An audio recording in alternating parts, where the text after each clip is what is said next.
여러분, 거룩한 공동체. 이 말 진짜 많이 듣잖아요? 근데 이게 대체 무슨 뜻일까요?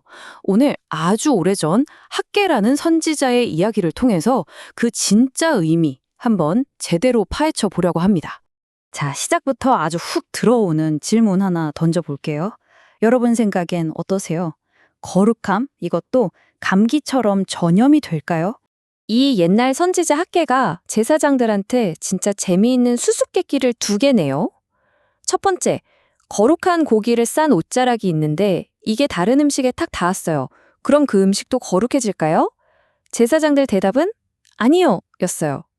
자, 그럼 두 번째, 이번엔 시체를 만져서 부정해진 사람이 음식에 손을 댔어요. 그럼 그 음식은 어떻게 될까요? 이번엔 네, 부정해집니다 라고 대답해요. 어때요? 답이 완전히 정반대죠. 되게 이상하지 않아요? 바로 이 두 개의 수수께끼에 오늘 이야기의 핵심 원리가 숨어 있습니다. 아주 간단한데 생각해보면 좀 충격적이에요. 뭐냐면 부정함, 그러니까 더러운 건 엄청나게 빨리 퍼져나가는데 신기하게도 거룩함은 저절로 옮겨붙질 않는다는 거예요. 이 원리 하나만 기억하시면 오늘 이야기는 끝입니다. 이게 무슨 말인지 쉽게 비유를 들어볼게요. 제가 막 씻어서 깨끗한 손으로 여러분을 만졌다고 칩시다. 그렇다고 여러분이 갑자기 깨끗해지나요? 아니죠. 근데 반대로 제가 진흙탕에서 뒹굴다가 여러분 옷을 툭 쳤어요. 그럼 어떻게 되죠? 바로 더러워지죠. 진짜 직관적이지 않나요? 나쁜 건 너무 쉽게 없는데 좋은 건 그렇지가 않다는 거. 자, 그럼 이 원리를 우리 신앙생활에 한번 가져와 볼까요? 그럼 아주 중요한 사실이 보입니다. 바로 우리가 교회에 간다는 그 행위 자체, 그 거룩한 공간에 있다는 것만으로 우리가 저절로 거룩한 사람이 되지는 않는다는 거죠. 이걸 진짜 기가 막히게 보여주는 캐릭터가 있어요. 혹시 옛날 영화 투캅스 기억나세요? 거기에 보면 한 인물이 나오는데 와, 겉으로 보면 세상에서 제일 독실한 신자예요. 그런데 그의 진짜 정체는 뭐였을까요? 바로 부패 경찰이었습니다. 바로 이 사람입니다. 겉모습은 어때요? 예배란 예배는 다 참석하고 눈물 콧물 흘리면서 기도하고 11조도 꼬박꼬박 내요. 완벽하죠? 근데 그의 실체는요?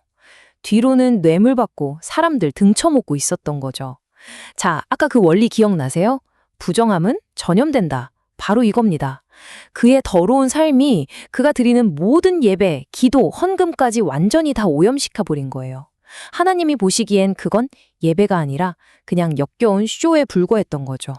결국 여기서 우리가 깨달아야 할 건 이거예요. 진짜 예배는요, 일주일에 한 번, 1시간짜리 종교 행사가 아니라는 겁니다. 그건 우리가 평생을 어떻게 살아냈는지 그 삶 전체가 응축되어서 나타나는 정점 같은 거예요. 삶으로 드리는 예배. 바로 그게 진짜라는 거죠. 사실 학계 선지자가 이 말을 외쳤을 때 당시 이스라엘 백성들의 상황이 딱 그랬어요. 무려 16년 동안이나 하나님의 성전은 다 무너져 가는데 나몰라라 하고 자기들 집 짓고 꾸미는 데만 정신이 팔려 있었거든요. 그 결과가 어땠을까요? 처참했습니다. 하는 일마다 안 되고 농사는 망하고 온갖 재앙에 시달렸어요. 그런데 그들이 드디어 정신을 차리고 우선순위를 바꿔서 성전 기초공사를 다시 시작하거든요. 바로 그날 하나님이 약속하세요. 오늘부터 내가 너희에게 복을 주겠다고요. 이게 당시 상황이 얼마나 심각했는지를 보여주는 건데요. 보세요. 곡식을 20가마니는 거둘 줄 알았는데 10가마니밖에 못 걷어요. 포도주를 50통은 얻을 줄 알았는데 20통밖에 안 나와요. 이게 뭐예요? 죽어라 이래도 반토막도 안 나는 거예요. 진짜 말 그대로 밑 빠진 독에 물 붓기였던 거죠. 얼마나 절망스러웠겠어요. 그런데 여기서 정말 중요한 게 있어요. 하나님이 무슨 낡은 건물 자체에 집착하셨던 게 아니에요. 진짜 문제는 그들의 태도였던 거죠. 마음이요. 그러니까 성전을 다시 짓는다는 건 그냥 벽돌 쌓고 시멘트 바르는 노동이 아니었던 거예요. 그건 이제 우리 욕심대로 살지 않고 하나님 중심으로 살겠습니다. 라는 그들의 마음을 보여주는 눈에 보이는 고백이자 행동이었던 겁니다. 수천 년 전의 이 이야기가 지금 우리에게도 똑같이 적용된다는 게 소름 돋지 않나요? 손봉호 교수님이 이런 말씀을 하셨어요. 그리스도인은 손해를 보더라도 정직해야 한다. 그리고 나머지는 하나님이 책임져 주실 거라는 배짱이 있어야 한다. 결국 거룩함이라는 게 뭐 대단한 게 아니라 바로 이 정직의 문제랑 딱 붙어 있다는 거예요. 이 정직이라는 배짱이 어떤 결과를 낳았는지 보여주는 실제 이야기가 하나 있습니다. 한 백화점 직원이 있었어요. 거래처에서 고맙다는 의미로 5만 원짜리 상품권을 선물로 준 거예요. 근데 이 직원이 어떻게 했을까요? 마음은 정말 감사하지만 규정상 받을 수 없습니다 하면서 정중하게 돌려보냈어요. 자, 이야기가 여기서 끝났으면 재미없죠. 이 사실을 알게 된 그 거래처 회장님이 이 직원의 정직함에 엄청나게 감동을 받은 거예요. 그래서 그 해에 그 백화점에서 직원들 선물로 뭘 샀는지 아세요?